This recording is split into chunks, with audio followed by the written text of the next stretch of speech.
Kejaksaan Agung Saudara menyatakan ada 7 orang yang berpotensi dijadikan tersangka dalam kasus korupsi PT Asuransi Sosial Angkatan Bersenjata Republik Indonesia atau ASABRI. 7 calon tersangka itu diungkap Jaksa Agung Sanitiada Burhanuddin saat melakukan rapat kerja dengan Komisi 3 DPR. Jaksa Agung menyatakan Jampitsus telah menerbitkan surat perintah penyidikan atau sprindik. Kasus ini memang menjadi perhatian setelah kasus yang hampir sama juga terjadi di Asuransi Jiwasraya.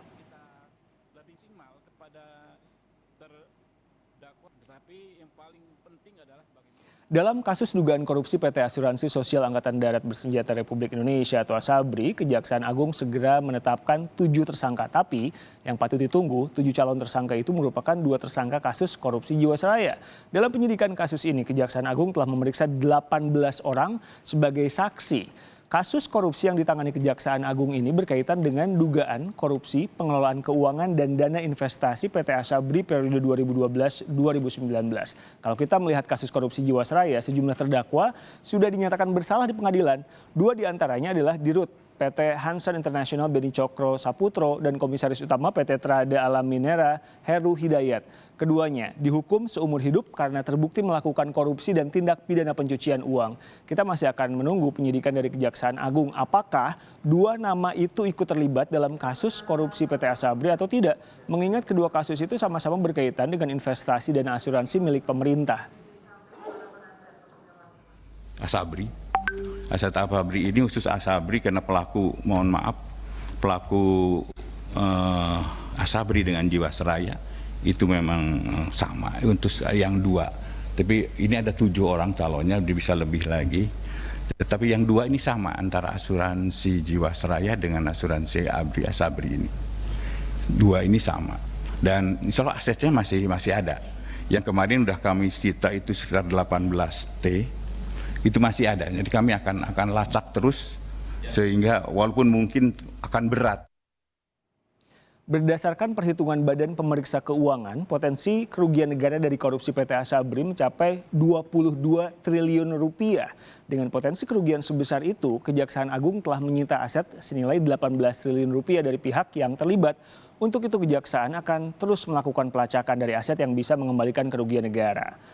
Jika dibandingkan dengan kasus korupsi Jiwasraya, Saudara, nilai kerugian PT ASABRI jauh lebih besar. Dari perhitungan BPK, kerugian akibat korupsi Jiwasraya sebesar 16,8 triliun rupiah. Dari jumlah itu, 4 triliun rupiah dari kerugian investasi saham dan 12 triliun rupiah akibat investasi dana reksa. Lebih lengkap soal modus korupsi PT ASABRI, kami bahas dengan Dekan Fakultas Hukum Universitas Pakuan sekaligus pakar hukum tindak pidana pencucian uang Yenti Ganasi. Mbak Yenti, selamat sore dengan Riko. Selamat sore Mas Niko. Mbak Yenti, kalau tadi Jaksa Agung bilang ada 7 calon tersangka. Kalau kita berkaca pada kasus Jiwasraya karena kasusnya dianggap mirip-mirip, menurut Mbak Yenti tanpa mendahului proses hukum, kira-kira siapa saja yang bisa kena? Ya, tadi kan disebutkan bahwa kasus Jiwasraya itu yang sudah divonis dari Jiwasraya ada 2, gitu kan? Ya kita nggak tahu yang mana, tapi kan sepertinya permainannya sama di pasar saham kan? Ya. Di dana reksa, berarti kan ada masalahnya di sana, di dana reksa. Dan kemudian kan disebutkan menurut saya kalau sudah Jaksa Agung berani menyampaikan calon tersangka berarti ya memang tersangka gitu. Hanya memang belum dipastikan menyampaikannya gitu. Jadi sebetulnya bukan calon tersangka lah, sudah ada tersangkanya gitu kan.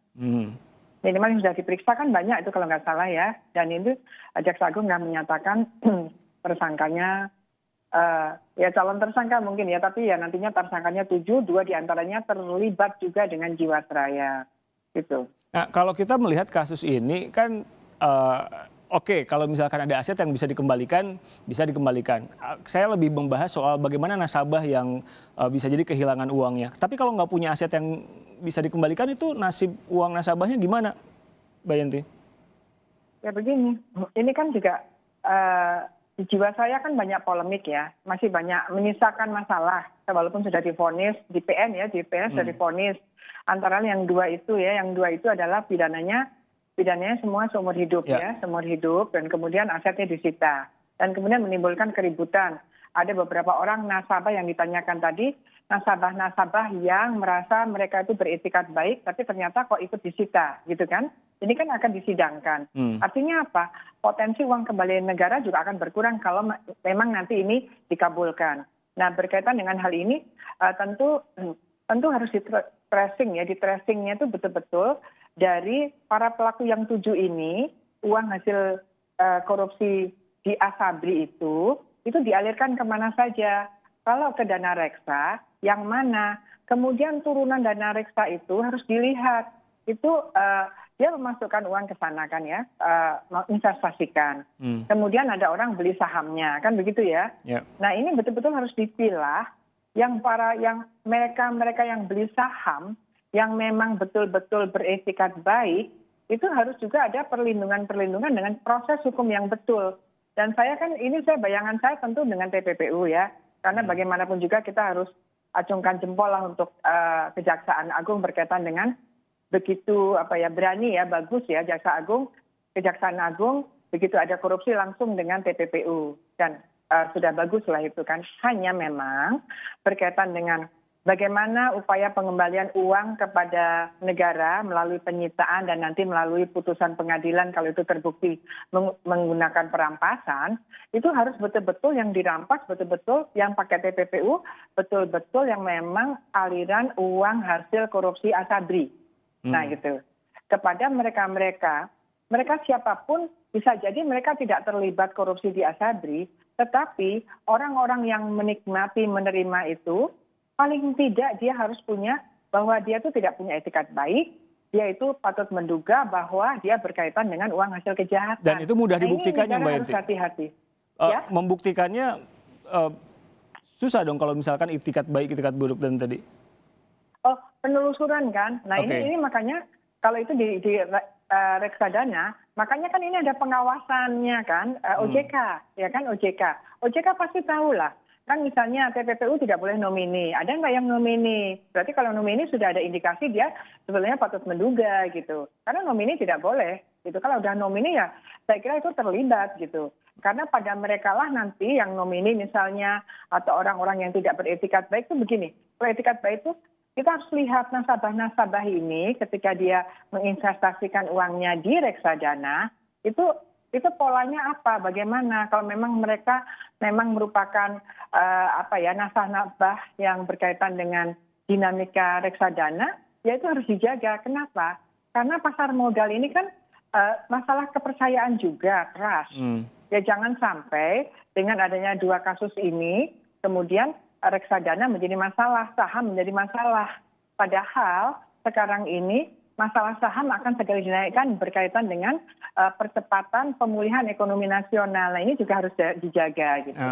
Kenapa saya tadi tanya soal pengembalian hasil? Karena pasti ada nasabah yang khawatir kan ketika ada kasus korupsi semacam ini. Nah ini kan gampang ya, koreksi saya kalau salah, si PT Asabri ini oknumnya masukin uang ke reksadana dan saham, jumlahnya gede banget, 10 dan 13 triliun. Modus-modus semacam ini menurut Mbak Yenti kenapa bisa tetap dilakukan? Apakah pengawasannya yang memang loss atau gimana? Ya, sebetulnya kan kalau kita berbicara berkaitan dengan hasil korupsi dan kemudian masuk ke reksadana misalnya ya, itu berarti kita berbicara TPPU, itu harus dipastikan dulu. Paradigma penegak hukum harus di situ. Artinya kita langsung menukik kepada ini masalah TPPU. Karena ada uang Asabri dimasukkan ke reksadana. Itu besar sekali. Padahal reksadana termasuk lembaga keuangan yang harus melaporkan kalau ada transaksi-transaksi seperti itu, masuk uang, masukan dan sebagainya, itu kepada PPATK. Gitu kan? Selain memang ada pengawasan dari OJK. Jadi kan asuransi dan lain sebagainya itu juga harus ada pelaporan-pelaporan kepada PPATK untuk melihat kok kenapa ada uang tinggi sekali, patutkah ini dicurigai, paling tidak itu dilaporkan. Seandainya ada reporting obligation, kewajiban pelaporan itu dilakukan, tentu kan kita tuh kecewanya begini loh.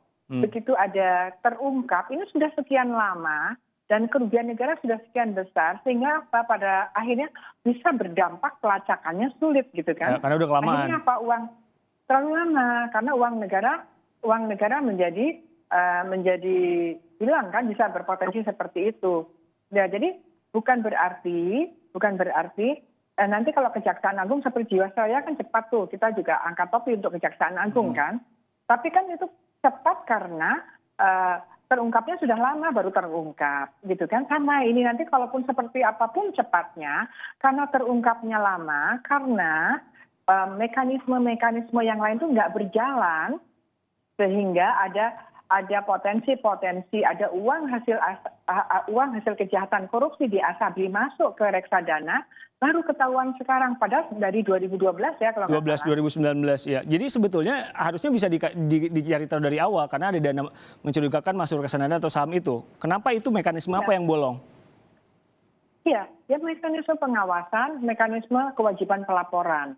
Ini saya kira untuk pemerintah Indonesia ya, yang kita sudah masuk rezim anti pencucian uang sejak tahun 2002, ini memang kelihatannya OJK atau Bank Indonesia itu juga PPATK juga harus melihat kembali ke reporting obligation tuh, kewajiban pelaporan itu nampaknya tidak terlalu dipatuhi. Kita selalu tahu, misalnya ada kejahatan masuk ke bank, itu baru tahu ketika terungkap. Artinya apa? Ada beberapa bank yang memang mengabaikan kewajiban pelaporan. 500 juta ke atas harus lapor. Atau berapapun kalau mencurigakan lapor. Ini nampaknya di dalam pengungkapan kejahatan korupsi itu nampaknya tidak jalan. Nah ini mungkin harus ada evaluasi terhadap aturan itu.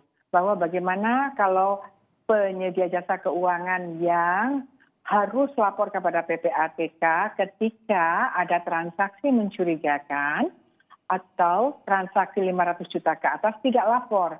Jangan hanya sekedar denda 250 juta. Sekarang itu hanya denda 250 juta. Ya mungkin mereka berani melakukan. Kenapa? Karena dengan 250 juta mereka masuk triliunan gitu kan. Nah ini juga harus dievaluasi. Oke. Ada beberapa hal yang harus dievaluasi, itu kuncinya. Terima kasih Bu Yenti Ganasih, pakar tindak pidana pencucian uang, meluangkan waktu untuk Kompas Petang.